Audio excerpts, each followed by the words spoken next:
YouTube channel में आपका स्वागत एवं अभिनंदन है। आज इस वीडियो में सागरीय तरंग द्वारा निर्मित स्थल रूप के बारे में अध्ययन करेंगे। पहला जो है इसमें अपन देखेंगे कि सागरीय जो तरंग होती हैं वो सामान्यतः हवाओं की प्रवाह के द्वारा सागरीय जल में जो गति जो उत्पन्न होती है उस गति से जो लहरों का जो उत्पत्ति होती है उस लहरों के द्वारा जो तटीय किनारों पर जो स्थलाकृतियों का जो निर्माण होता है वो किस किस प्रकार से होता है और कौन कौन सी होती हैं। ठीक है, तो ये अपन प्रमुख रूप से देखेंगे। तो ये जो है आज अपन देखेंगे तो समुद्री जो जल के जो कार्य हैं। सबसे पहले जैसे इसमें महासागरीय जल भी कह सकते हैं या समुद्री जल भी कह सकते हैं। तो महासागरीय जल लहरों, धाराओं, गतियों एवं ज्वार भाटा ये जो आदि जो हैं इन रूपों में प्रभावित होता है, यानी लहरों, धाराओं, गतियों एवं ज्वार भाटा आदि अनेक रूपों में अपने तटवर्ती भूमि से निरंतर संघर्ष करता रहता है। और महासागरीय जल के इस संघर्ष से तटीय क्षेत्रों में महत्वपूर्ण भूवैज्ञानिक कार्यों का संपादन होता है।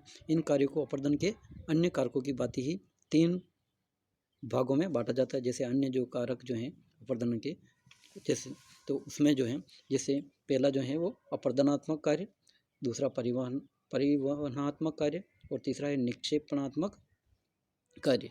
अब जो है समुद्र जो का जो जल द्वारा जो है अपरदनात्मक जो कार्य होते हैं सागरीय तरंगों द्वारा, उसके बारे में अपन देखेंगे। तो यानी सागरीय तरंगें समुद्र तटीय क्षेत्रों में अपरदन का प्रमुख साधन होती हैं और ये तरंगों की जो तीव्रता पर ही इनका जो निर्धारण होता है कि वो किस प्रकार से स्थलों का निर्माण करती हैं। तो तरंगों की तीव्रता पर ही अपरदन क्षमता निर्भर होती हैं। लहरें तथा उसकी स्थानांतरणीय तरंगों द्वारा ये संपन्न होता है। और ये जो होता है वो किस प्रकार से होता है, जैसे तो सबसे पहले जो इनके द्वारा जो है वो कौन कौन से प्रकार की जो स्थलाकृतियों का निर्माण होता है। तो सागरीय अपरदन द्वारा जो निर्मित जो स्थलाकृतियाँ या मेरीन इरोजन लैंडफॉर्म्स, तो जब तटीय भागों में लहरें अपरदनात्मक कार्य करती हैं तो उस समय कभी कभी विरोध प्रकार की स्थलाकृतियों की रचना भी होती है जो निम्न प्रकार की हैं।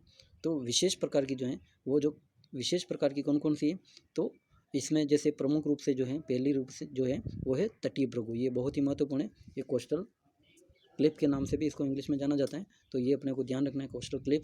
ये कभी कभी हिंदी में भी क्लिप लिख सकते हैं, तो ये ध्यान रखना है अपने को, तटीय भृगु।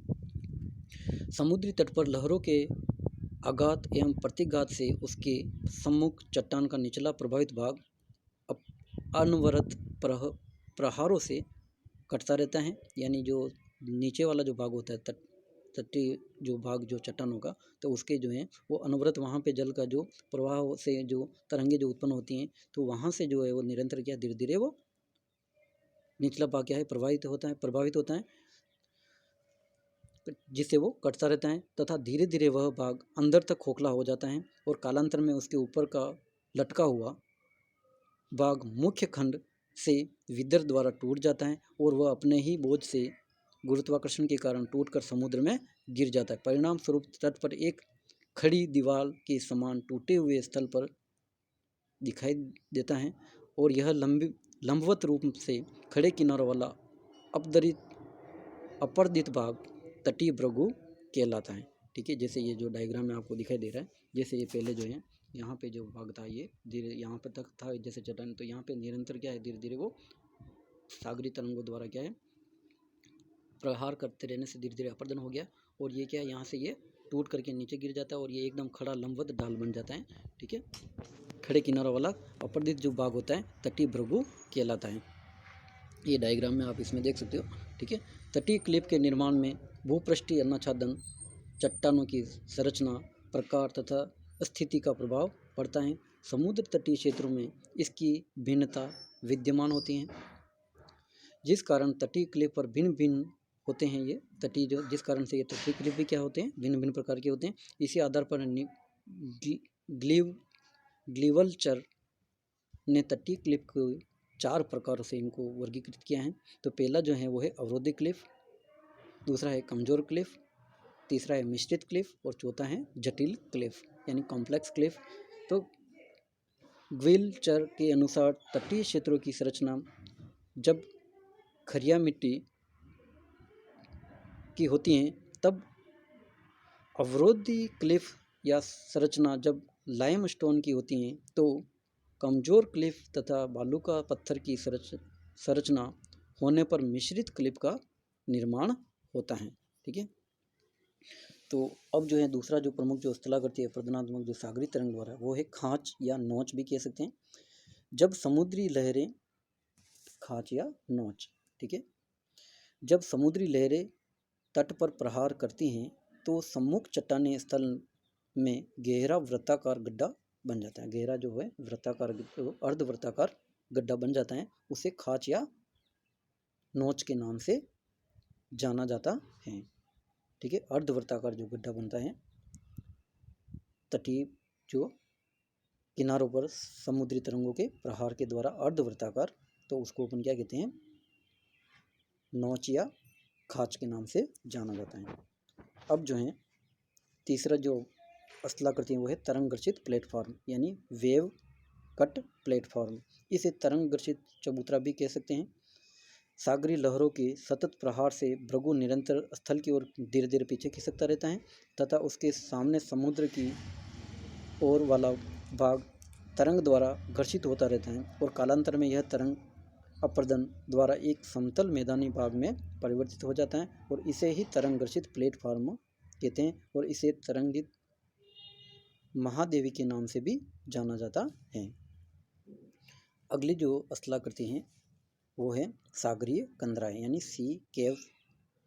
जब कठोर शैलों के बीच में कोमल अथवा संधि युक्त चट्टानें पाई जाती हैं, यानी जो कठोर चट्टानें उसके बीच में ही जो है कुछ संधि युक्त या कोमल चट्टानें पाई जाती है, वहीं पे इसका सागरी कंदराओं का विकास होता है। तो सागरी लहरों से कोमल चट्टानों का पदार्थ कट जाता है तथा केवल कठोर चट्टानें ही शेष रहती हैं। इस प्रकार कोमल चट्टानों के अपरदन से वहाँ गुफा का निर्माण हो जाता है जिसे सागरी कंदरा कहा जाता है। और ये गुफाएं कभी चट्टानों में नहीं निर्मित होती हैं बल्कि घुलनशील चट्टानों में, ये जो बीच गुफाएं जो होती है वो सभी चट्टानों में निर्मित नहीं होते बल्कि घुलनशील चट्टानों में ही इनकी आवृत्ति आकी जा सकती है। अब जो है पांचवी जो स्थलाकृति वो है समुद्री मेहराब या प्राकृतिक मेहराब यानी सी आर्च। आर्च जो है जब सागर में प्रक्षेपित किसी स्थल खंड या अंतरिम के दोनों पार्श्वों पर बनी कंदराएं परस्पर मिल जाती हैं तो इसे स्थल खंड के आर पार एक मार्ग बन जाता है तथा दोनों गुफाओं का एक दूसरे से संबंध स्थापित हो जाता है। इन दोनों के इस ऊपरी भाग को जो दोनों के मिलन स्थल के ऊपर होता है और समुद्री मेहराब या प्राकृतिक मेहराब के नाम से जाना जाता है। ये आप जो है यहाँ पे इसमें डायग्राम में देख सकते हो। ठीक है, ये जैसे जो है ये मेहराब, ठीक है, तो ये धीरे धीरे क्या है कटता जाता है और ये जो इस प्रकार से जो स्थलाकृति बन जाती है और आर पार क्या इसमें जल दिखाई देता है। एक बार और बता देता हूँ, जब सागर में प्रक्षेपित किसी स्थल खंड के दोनों पार्श्वों पर बनी कंदराएं परस्पर मिल जाती हैं तो इस स्थल खंड के आर पार एक मार्ग बन जाता है तथा दोनों गुफाओं का एक दूसरे से संबंध स्थापित हो जाता है। तो इन दोनों के इस ऊपरी भाग को जो दोनों के मिलन स्थल के ऊपर होता है समुद्री मेहराब या प्राकृतिक मेहराब या पुल के नाम से जाना जाता है। यानी यहाँ से जो आर पार उधर भी जल जो है प्रवाहित होता रहता है। ठीक है, अब ये स्तंभ अगले जो है स्थलाकृति कौन सी है तो वो अपन देखते हैं। तटीय दरार यानी ये जो है चट्टानों की लंबवत संधियों को काट कर गहराई एवं संकरी कटान को तटीय दरार कहते हैं।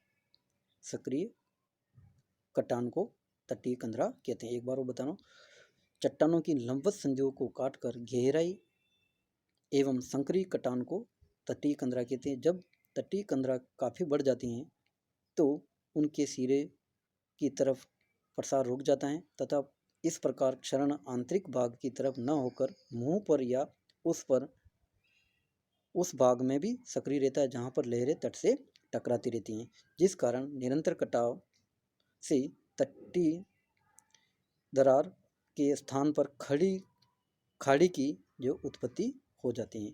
ठीक है, तो ये हो जाएगी तटीय दरार। अब है जियो यानी जब सागरी कंदराओं की छतें टूटकर गिरने से वहाँ लंबी संकीर्ण खाड़ियों का निर्माण हो जाता है ऐसी छत विहीन कंदराओं को स्कॉटलैंड में क्या कहते हैं? जियो कहते हैं। कहाँ पे? स्कॉटलैंड, ठीक है, जो इंग्लैंड में जो एक स्थान है, ठीक है, वहीं जो इसका जो भाग है इंग्लैंड यानी ब्रिटेन जो है, संयुक्त ब्रिटेन जो है, वहाँ पे यह ब्रिटिश आइलैंड के नाम से भी जो है वहाँ पे जो है इसको क्या नाम से जाना जाता है? जियो। अब है वात छिद्र एवं ग्लोब। ग्लोब जो है समुद्र तट पर निर्मित गुफाओं के अंदर हवा भरी रहती है। जब जल का दबाव इस हवा पर पड़ता है तो हवा संपीड़ित होती हैं और वह कभी कभी कंदरा की छत में छिद्र बना देती है, यानी दबाव के कारण धीरे धीरे वो कमज़ोर भाग से धीरे धीरे वो उसको कटाव करती है और बाहर छिद्र बना देती हैं, बाहर निकलने में सफल हो जाती हैं। और इस छिद्र को वात छिद्र कहते हैं। वहाँ जो छिद्र बन जाता है, जो आर पार हवा निकल जाती है वहाँ से कंदरा से, जो छत को तोड़ करके, तो वात छिद्र कहते हैं। और ज्वार के समय इस छिद्र से हवा सीटी बजाती हुई पानी की फुहार के साथ बाहर निकलती है। कंदरा द्वार के से वात छिद्र तक जो गुफा बनती है उसे ग्लोब कहते हैं, ठीक है।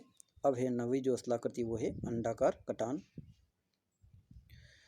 यानी ये जो है जब समुद्री तट के समानांतर कमज़ोर एवं कोमल दोनों प्रकार की चट्टानें होती हैं, या जो चट्टान का जो वहाँ पे पाया जाता है, तो तरंगे अपने अपर्दन कार्य से उस भाग जो है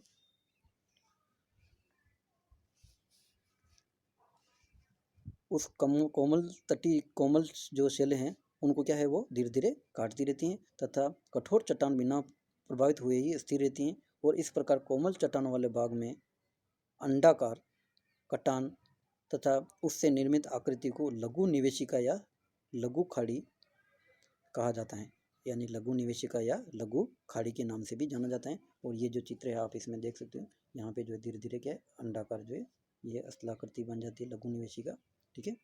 ये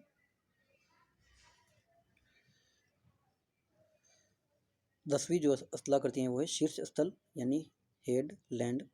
तट पर कोमल चट्टानों के कटकर बह जाने पर निर्मित लघु खाड़ियों के मध्य कठोर चट्टानें विस्तृत रहती हैं। इन कठोर चट्टानों के समुद्र की ओर निकले भाग को शीर्ष स्थल कहते हैं। और शीर्ष स्थल कंदरा की छत के ध्वस्त होकर गिरने से बनी छोटी छोटी संकरी खाड़ियों के आगे निकले भाग पर ये होती हैं, ठीक है। यानी ये जो है शीर्ष स्थल जो होता है वो, एक बार और बता रहा हूँ, तट पर कोमल चट्टानों के कट कर बह जाने पर निर्मित लघु खाड़ियों के मध्य कठोर चट्टानें विस्तृत रहती हैं, यानी वो वहीं पर स्थिर रहती हैं। इन कठोर चट्टानों के समुद्र की ओर निकले भाग को शीर्ष स्थल कहते हैं। और शीर्ष स्थल कंदरा की छत के ध्वस्त होकर गिरने से बनी छोटी छोटी संकरी खाड़ियों के आगे निकले भाग पर ही ये होती हैं, ठीक है। अब 11वें जो स्थलाकृति वो है समुद्री स्तंभ, जिसको स्टेक के नाम से भी जाना जाता है, ठीक है, इंग्लिश में।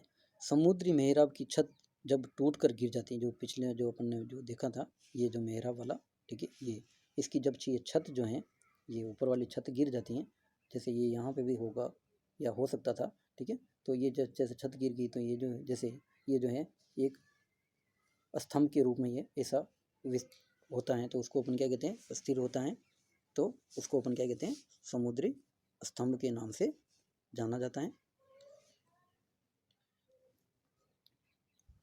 समुद्री मेहराब की छत जब टूटकर गिर जाती है तो मेहराब का बाह्य खंभा के समान खड़ा रह जाता है, जिसे समुद्री स्तंभ या स्टेक के नाम से जानते हैं। ये अपर्दन भी लहरों के अपर्दन द्वारा धीरे धीरे नष्ट होने लगता है और तथा कालांतर में इनके अवशेष जल में डूबते हुए रह जाते हैं और जिन्हें ठूठ या स्टंप के नाम से जानते हैं। 12वीं जो स्थलाकृति है वो है ज्वारीय कुंड यानी टाइडल पूल। जब सागरीय तरंगों का जल तट पर स्थित चट्टानों को संधियों में प्रवेश कर अंदर से अपर्दन करती रहती हैं, जिस कारण संधियाँ अपर्दित होकर चौड़े चौड़े गर्तों का निर्माण करती हैं और इन गर्तों या खंडों को ज्वारीय कुंड कहते हैं, ठीक है। अब है सीढ़ीनुमा ढाल। सीढ़ीनुमा ढाल की बात करें तो जिस प्रकार से नदियों द्वारा भी निर्मित हुआ था, ये हिमानी द्वारा भी निर्मित हुई है शिलाकृति इस प्रकार की। लेकिन ये जो समुद्री तरंगों द्वारा निर्मित है, इसलिए इसको सीढ़ीनुमा ढाल के नाम से जानते हैं। तो लहरों के द्वारा कटे ढाल सामान्यतः सीढ़ीनुमा होते हैं। यदि समुद्र तटीय भूभाग ऊंचा है तो लहरों के कटाव से समुद्र खड़े ढालों पर सीढ़ीनुमा संरचना होगी, और खड़े ढाल की ऊंचाई एवं उसका प्रकार भूमि की ऊंचाई एवं धरातलीय इस प्रकार से आप इसमें ये डायग्राम देख सकते हो। ठीक है, ये जैसे ये क्षैतिज जो इस प्रकार से हैं, तो ये सीढ़ीनुमा जो ऐसी शिलाकृति बन जाती है, तो उसको क्या है, सीढ़ीनुमा ढाल के नाम से जाना जाता है। ठीक है, तो चट्टानों पर निर्मित ये होती हैं, और यदि लहरें तीव्र गतियुक्त होती हैं तो उससे कुछ ही दिनों बाद खड़ी ढाल से अपरदन होते रहते हैं, और वह कुछ ही मीटर ऊंचा रह जाता है। और जब तटवर्ती चट्टानों पर लंबवत जोड़ हो और अपरदन कार्य विशेष रूप से क्रियाशील हो, तो उसमें खड़ी ढाल की पहाड़ियों की रचना होगी, और तथा अपरदन सक्रिय रहने एवं जोड़ों के फलस्वरूप खड़ी ढाल अन्य चट्टानों से पृथक रह जाता है, तो उस भाग पृथक रह जाता है, तो वह क्या कहलाता है, वह चट्टा या चिमटा कहलाता है। ठीक है, तो ये याद बहुत हैं। अब जो है आप इसको अच्छे से अपने डायग्राम बनावे इनके, और अपने नोटबुक में जरूर उतार लेवे, और वीडियो जो आपको शेयर यानी PDF भेज दिया गया है, इसको आप अच्छे से अपने सुनते रहे और समझ ले अच्छे से। प्रश्न बहुत महत्वपूर्ण है, कई बार एग्जाम में पूछा गया है। धन्यवाद।